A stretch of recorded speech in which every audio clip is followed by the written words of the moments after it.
Hello and welcome to my channel. Today we're going over the second season of Jujutsu Kaisen. Sit back and enjoy the recap.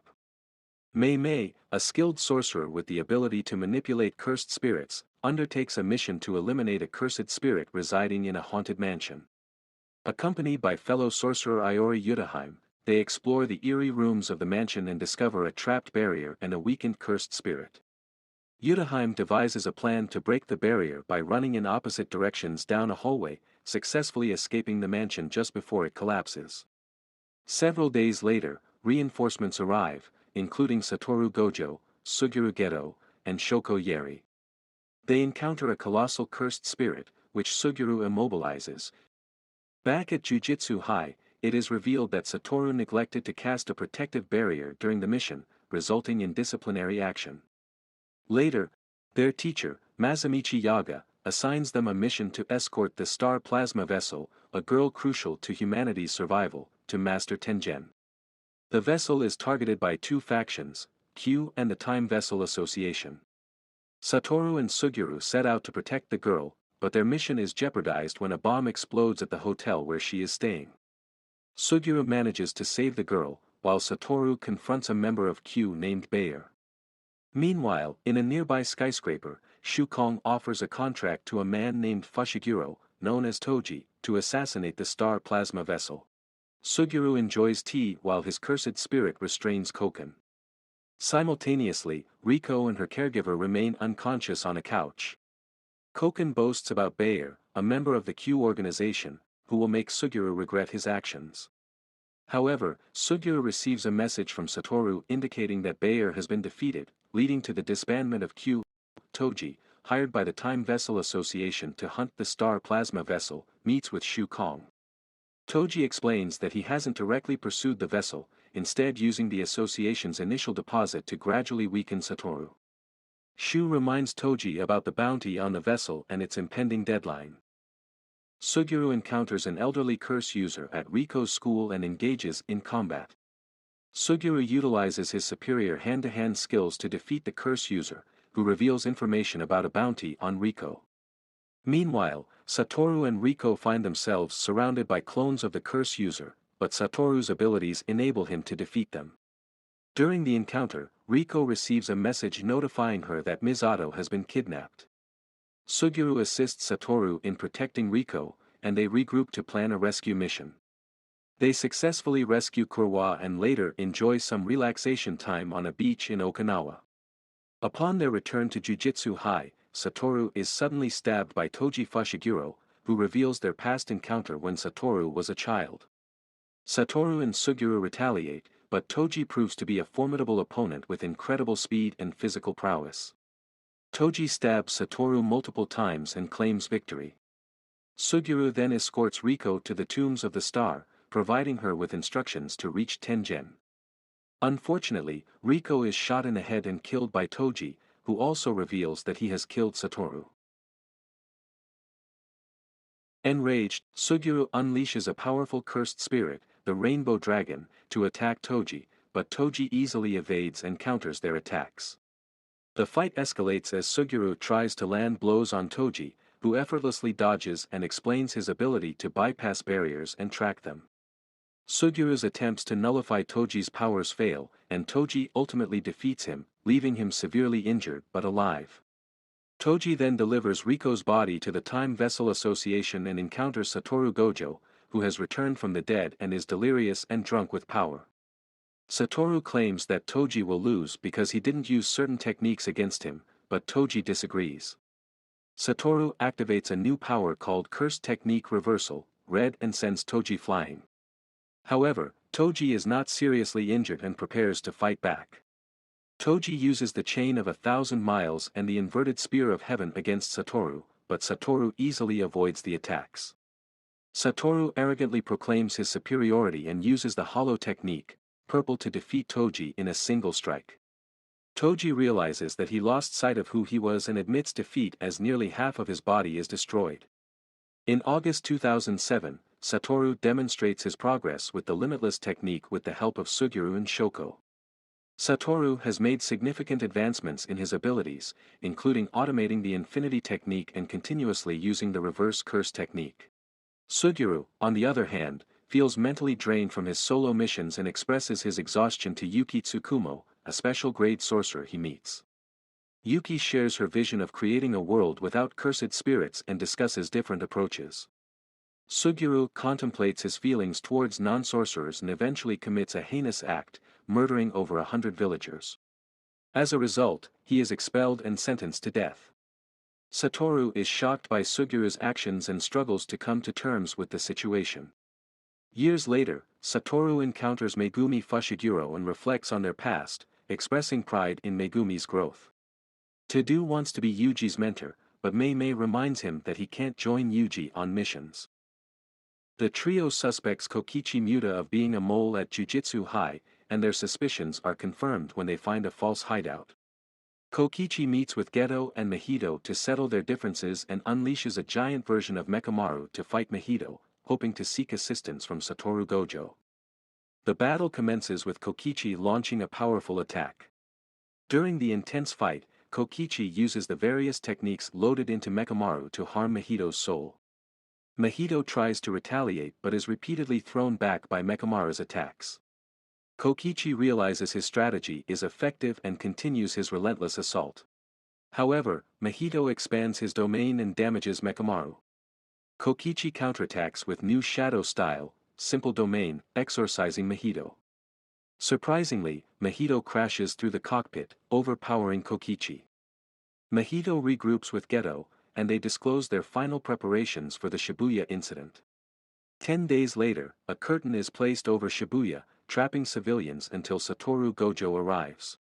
Teams of Jujutsu sorcerers, including Megumi, Nobara, and others, are stationed outside the curtain and instructed to eliminate any threats that bypass Gojo. The trapped civilians are currently safe, but there are powerful cursed spirits lurking underground. Finally, at around 8:31 p.m., Satoru Gojo arrives and enters the curtain. He reaches the Hikari building in Shibuya, where many trapped civilians are held within a barrier.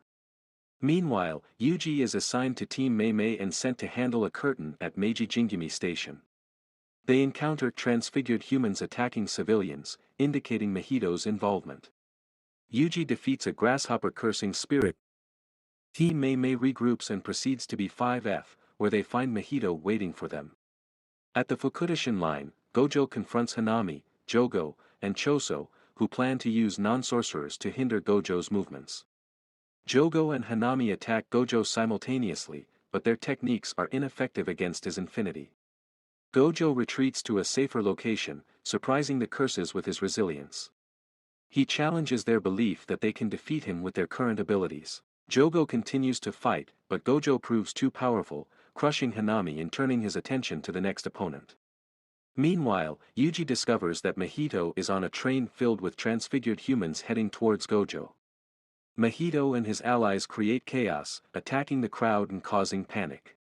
They believe Gojo won't harm civilians to protect them. However, Gojo surprises everyone by sacrificing the people on the lower floor, entering his domain, and eliminating the cursed spirits. Utilizing his domain expansion, Gojo swiftly eliminates the transfigured humans. Just as Gojo catches his breath, Geto appears and confesses to being an imposter who has sealed Gojo using a cursed technique. The imposter claims that Yuta Okatsu, who defeated the real Geto, is unworthy of becoming the next Gojo. Meanwhile, Yuji receives a message indicating that Gojo has been sealed. However, Gojo remains confident in the abilities of his allies to handle the situation. Yuji enters the curtain to protect bystanders and fights against the transformed humans. He reaches a tall building and announces to the city that Gojo has been sealed, prompting Nanami to change his plans and rendezvous with Yuji. Geto, Mahito, and Jogo contemplate their next moves. Choso seeks revenge, and Mahito suggests a game to kill Yuji. Pseudo-Geto confronts Mimiko and Nanako, refusing to return Geto's body. Team Nanami meets with Yuji and Megumi, and Mekamaru proposes attacking Gojo's location from adjacent subway stations. Nanami leaves to handle logistical matters, entrusting Yuji and Megumi to Ino. Yuji, Megumi, and Ino devise a plan to locate the weak point in the curtain. They discover that the source of the barrier is the top of Shibuya's central tower. Ino and Yuji surprise attack the curse users on top of the tower. Ino destroys one talisman, while Yuji defeats Awasaka, who possesses the other two talismans. They regroup with Megumi, but Awasaka unexpectedly revives without any visible damage. They continue their fight, with Ino summoning beasts and utilizing his liquid manipulation technique. Meanwhile, Yuji and Megumi struggle against Awasaka's seemingly invincible defense. The battle intensifies as Megumi employs his hairs to block Awasaka's attacks and tests a hypothesis about his technique. Ino confronts the power of Toji and is severely beaten. Megumi and Yuji coordinate their attacks, exploiting Awasaka's weakened technique and finally defeating him. They reflect on their teamwork and progress. In Shibuya, Kento Nanami finds his injured friend, Kiyotaka Ijichi, and becomes enraged, while Yuji and Megumi destroy a curtain that blocks entry into Shibuya Station. Megumi saves Ino from falling, and they regroup only to discover that Toji Fushiguro has taken over Ogami's grandson's body. The Zenin team battles transformed humans, and Nobara and Akari encounter the curse user, Haruta Shigemo. Shigemo injures Akari and taunts Nobara, but Nanami arrives and defeats Shigemo. Mei faces Pseudo-Geto and engages in a fight against a special-grade disease curse. Yuji enters Shibuya Station and encounters Choso, who prepares to attack him, but Yuji fights back, sustaining injuries in the process. As the intense battle unfolds, Mekamaru contacts Yuji and reveals information about Choso's cursed technique. With limited options, Yuji considers retreating to the bathroom, as Mekamaru suggests, despite the low chances of success. Choso follows him, only to find Mekamaru's communication device attached to the wall. They exchange blows in close quarters, with Yuji initially gaining the upper hand. However, Choso surprises Yuji with a powerful attack using compressed blood, severely injuring him. Despite the setback, Yuji resolves to give his all to save Gojo. The fight continues, with both fighters landing significant blows on each other. The intense battle takes a toll on both combatants, but they refuse to back down. Back at Shibuya Central Tower, Mei faces off against Pseudo-Geto and the special-grade disease curse. Mei's agility and marksmanship prove to be a challenge for Pseudo-Geto, but the curse's relentless attacks test her limits. Mei analyzes the curse's patterns and weaknesses, strategizing her moves to gain the upper hand. Mei successfully escapes and takes refuge with her younger brother, Uiyui. She deduces that the curse specifically targets individuals with the strongest cursed energy. To test her theory, Mei sacrifices one of her crows and confirms that her hypothesis is correct. Armed with this knowledge, she devises a plan to counterattack, using Uiyui as a distraction. Uiyui releases his cursed energy, becoming the curse's target, while Mei uses her axe to sever the curse's hands. Mei continues her search for the curse of the special-grade disease and is attacked by it. However, her crow deals a fatal blow to the curse before perishing itself. Uiyui explains the binding vow and reveals Mei's innate technique and extension technique. Meanwhile, Kento Nanami, Naobito Zenin, and Maki Zenin head towards B5F in Shibuya Station. They encounter the curse of Dagon, and Naobito immobilizes it using his curse technique, delivering a powerful punch. Dagon is a formidable cursed spirit that has trapped Nanami, Naobito, Maki, and Megumi within its domain expansion. It unleashes various attacks, including a swarm of piranha shikigami and eel-like creatures, to overwhelm the sorcerers. Naobito and Maki fight back with their curse techniques and weapons, but they struggle to defeat Dagon. Megumi manages to create a hole in the domain's barrier to escape with the others. As the Jujutsu Sorcerers gather to leave, Toji Fushiguro, Megumi's father, unexpectedly enters the domain, adding a new twist to the confrontation. Toji engages in a fierce battle with Dagon, showcasing his immense strength and speed. Despite not possessing cursed energy, he easily overpowers Dagon and disrupts its attacks. The battle takes place on the water's surface, with Toji displaying incredible agility. He effortlessly dodges Dagon's attacks and retaliates with devastating blows from his cursed tool, Playful Cloud. Toji's overwhelming power surprises the other sorcerers, and they question his true identity. Meanwhile, Toji continues to dominate the fight, injuring Dagon and pushing it towards the shore. Despite Dagon's attempts to defend itself, Toji remains relentless.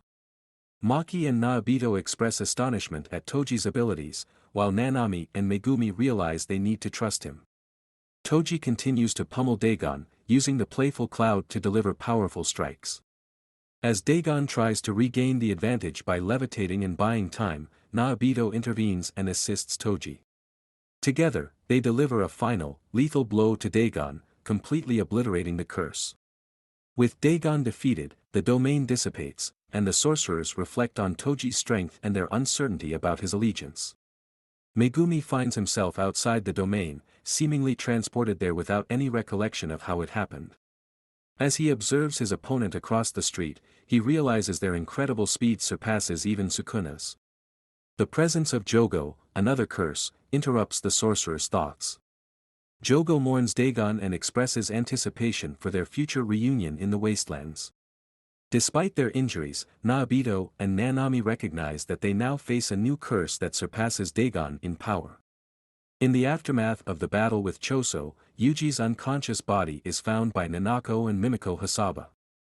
They force-feed him a finger of Sukuna, hoping to awaken his cursed power. However, their attempts fail, and Yuji remains unconscious. Megumi and Toji engage in a fast-paced battle where Megumi strategically uses his Shikigami to limit Toji's options. Megumi manages to stab Toji, but Toji quickly evades the attack and disappears. Toji reflects on a past encounter where he negotiated with Naobito to sell Megumi to the Zenin family. He thinks about his late wife's request to take care of Megumi and, in a sacrificial act, stabs himself in the head to save his son. Megumi mourns the loss of his opponent and realizes the significance of Toji's actions. He decides to seek medical attention and check on Maki and her team. However, Haruta Shigemo, a curse user, unexpectedly attacks Megumi from behind. Manami claims her group inherited Geto's will and asks Kugisaki to surrender. Kugisaki is confident in his ability to defeat them and sees it as a way to pass the time. Their fight is interrupted by an explosion, and Sukuna appears, engaging in a battle with Jogo. Sukuna demonstrates his superior strength and easily defeats Jogo. Jogo realizes Sukuna's power is comparable to his own, with 8 or 9 fingers absorbed. The battle escalates, buildings are destroyed, and a meteor is formed to attack Sukuna. Kugisaki tries to escape but is stopped by Sukuna, who threatens to kill everyone. The meteor crashes, but Sukuna is unharmed. Sukuna asks Jogo about his lack of confidence and initiates a fire-power battle. Jogo enters a fantasy world and reunites with his deceased allies before being confronted by Sukuna. Sukuna commends Jogo's strength and tells him to stand proud. Jogo dies, and Sukuna encounters Urom. Sukuna surveys the destruction caused by their recent battle, while Megumi, injured and facing Shigemo, reveals his plan to summon a powerful Shikigami named Mahoraga. Megumi believes that this will force Shigemo to participate in an exorcism ritual, even if it means sacrificing himself. Megumi successfully summons Mahoraga and engages in a fierce battle with Shigemo. Sukuna intervenes and saves Megumi's life, leading to a brutal clash between Sukuna and Mahoraga.